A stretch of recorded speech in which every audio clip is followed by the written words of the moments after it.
हरे कृष्ण। श्रीमद् भागवतम एकादश स्कंद अध्याय 25 प्रकृति के 3 गुण तथा उनसे परे। भगवान ने कहा, हे पुरुष श्रेष्ठ, मैं तुमसे वर्णन करूंगा कि जीव किस तरह किसी भौतिक गुण की संगति से विशेष स्वभाव प्राप्त करता है। तुम उसे सुनो।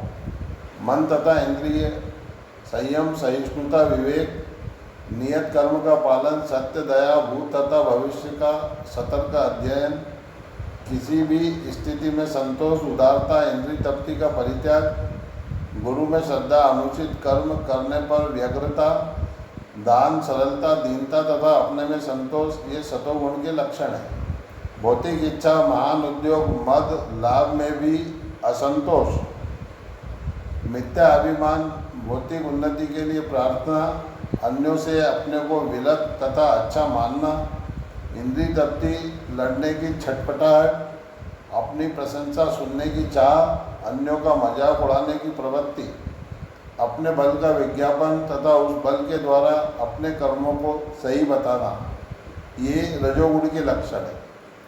असह्य क्रोध, कंजूसी, शास्त्रीय आधार के बिना बोलना, उग्र घृणा, परोक्ष जीवन, परावलंबी, दिखावा, अति थकान, कलह, शोक, मोह, दुख, उदासी, अत्यधिक निद्रा, झूठी आशा, भय तथा आलस्य, ये तमोगुणी लक्षण है। अब इन तीनों के मिश्रण के बारे में सुनो। हे उद्धव, मैं तथा मेरा मनोवृत्ति में तीनों गुणों का सम्मिश्रण रहता है।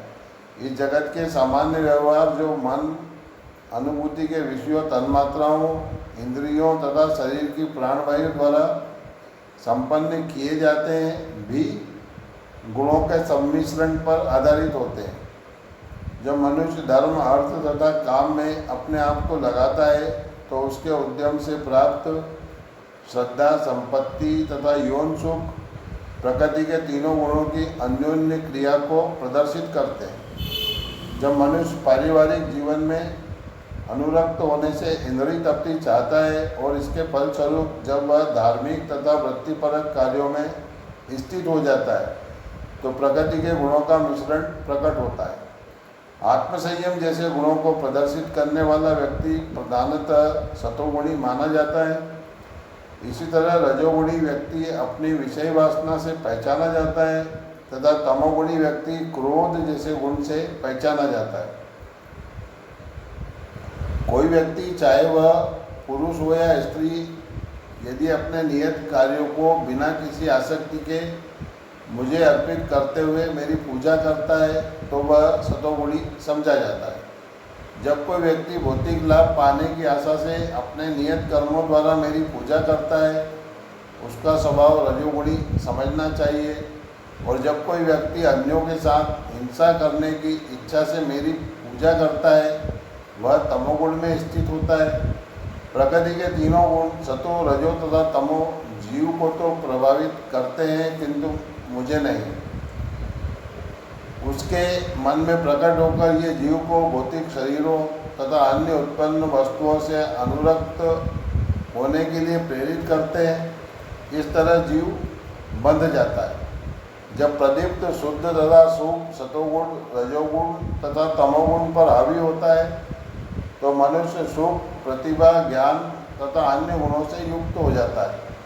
जब अनुरक्ति, विलगाव तथा कर्मठता का कारण रूप रजोगुण, तमोगुण तथा सतोगुण को जीत लेता है तो मनुष्य प्रतिष्ठा तथा संपत्ति प्राप्त करने के लिए कठिन श्रम करने लगता है। इस तरह रजोगुण में मनुष्य चिंता तथा संघर्ष का अनुभव करता है। जब तमोगुण, रजोगुण तथा सतोगुण को जीत लेता है तो वह मनुष्य की चेतना को ढक लेता है और उसे मूर्ख तथा आलसी बना देता है। तमोगुणी मनुष्य शोक तथा मोह में पड़कर अत्यधिक सोता है, झूठी आशा करने लगता है और अन्यों के प्रति हिंसा प्रदर्शित करता है। जब चेतना निर्मल हो जाती है और इंद्रियां पदार्थ से विरक्त हो जाती है तो मनुष्य भौतिक शरीर के भीतर निर्भीकता तथा भौतिक मन से विरक्ति का अनुभव करता है। इस स्थिति को सतोगुण की प्रधानता समझना चाहिए, क्योंकि इसमें मनुष्य को मेरा साक्षात्कार करने का अवसर मिलता है। तुम्हें रजोगुण का पता उसके लक्षणों से यथा अत्यधिक कर्म के कारण बुद्धि का विकृत होना, अनुभव करने वाली इंद्रियों की संसारी वस्तुओं से अपने को छुड़ाने में असमर्थता, कर्मेंद्रियों की अस्वस्थ दशा तथा मन की अस्थिरता से लगा लेना चाहिए। जब मनुष्य की उच्चतर जागरूकता काम न दे और अंत में लुप्त हो जाए तथा इस तरह मनुष्य अपना ध्यान एकाग्र न कर सके तो उसका मन विनष्ट हो जाता है और अज्ञान तथा विषाद प्रकट करता है। तुम इस स्थिति को तमोगुण की प्रधानता समझो। सतोगुण की वृद्धि होने के साथ साथ देवताओं की शक्ति भी बढ़ती जाती है। जब रजोगुण बढ़ता है तो असुरगण प्रबल हो उठते हैं और तमोगुण की वृद्धि से हे उद्धव अत्यंत दुष्ट लोगों की शक्ति बढ़ जाती है। यह जान लेना चाहिए कि जागरूक चैतन्यता सतोगुण से आती है। नींद रजोगुणी स्वप्न देखने से तथा गहरी स्वप्न रहित नींद तमोगुण से आती है। चेतना की चतुर्थ अवस्था इन तीनों में व्याप्त रहती है और दिव्य होती है। वैदिक संस्कृति के प्रति समर्पित विद्वान पुरुष सतोगुण से उत्तरोत्तर उच्च पदों को प्राप्त होते हैं, किंतु तमोगुण मनुष्य को सिर के बल निम्न से निम्नतर जन्मों में गिरने के लिए बाध्य करता है। रजोगुण से मनुष्य मानव शरीरों में से होकर निरंतर देहांतर करता रहता है। जो लोग सतोगुण में रहते हुए जगत से प्रयाण करते हैं वे स्वर्गलोक जाते हैं। जो रजोगुण में रहते हुए छोड़ते हुए मनुष्य लोक में रह जाते हैं और जो तमोगुण में मरने वाले नरक लोक में जाते हैं।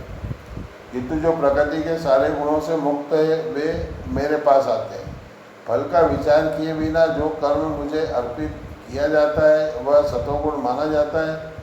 फल की भोगेच्छा से संपन्न कर्म रजोगुणी है और हिंसा तथा ईर्ष्या से प्रेरित कर्म तमोगुणी होता है।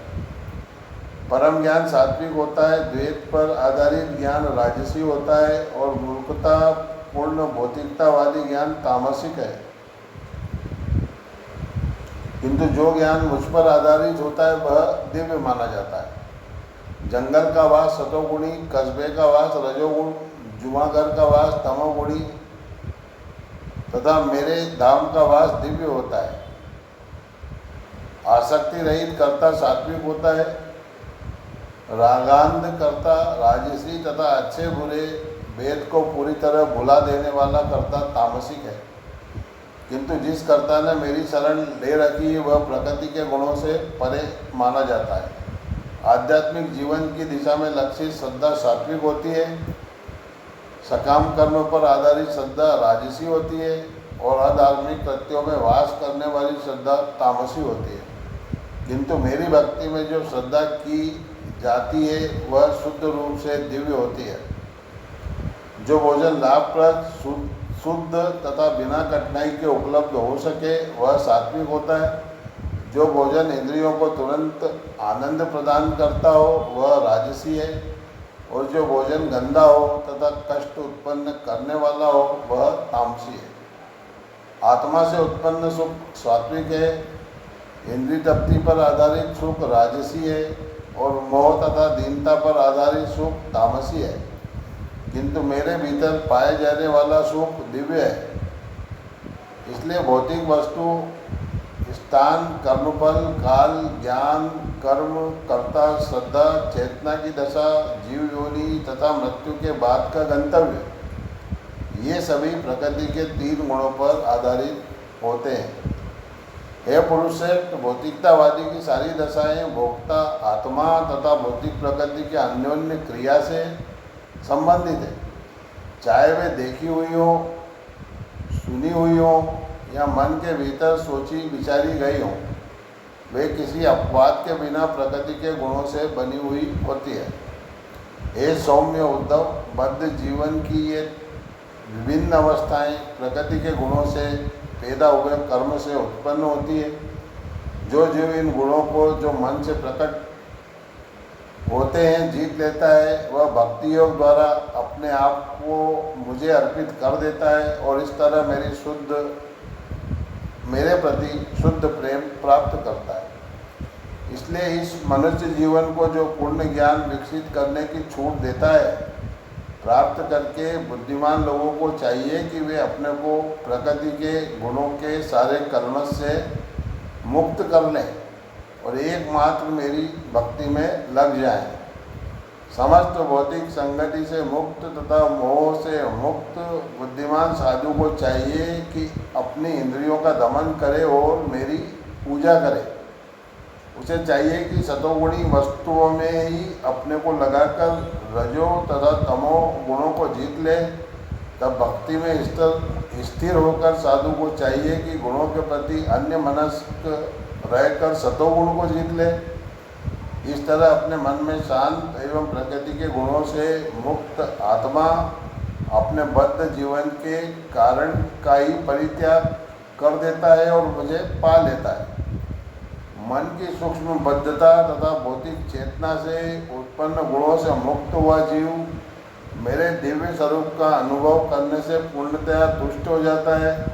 वह न तो बहिरंगा शक्ति में भोग को ढूंढता है, न ही अपने मन में ऐसे भोग का चिंतन या स्मरण करता है। इस प्रकार श्रीमद् भागवतम एकादश स्कंद अध्याय 25 प्रकृति के 3 गुण तथा उनसे परे नामक अध्याय के भक्ति वेदांत श्लोकार्थ पूर्ण हुए। हरे कृष्ण कृष्ण कृष्ण हरे हरे, हरे राम राम राम हरे हरे, हरे कृष्ण कृष्ण कृष्ण हरे हरे, हरे राम राम राम हरे हरे, हरे कृष्ण।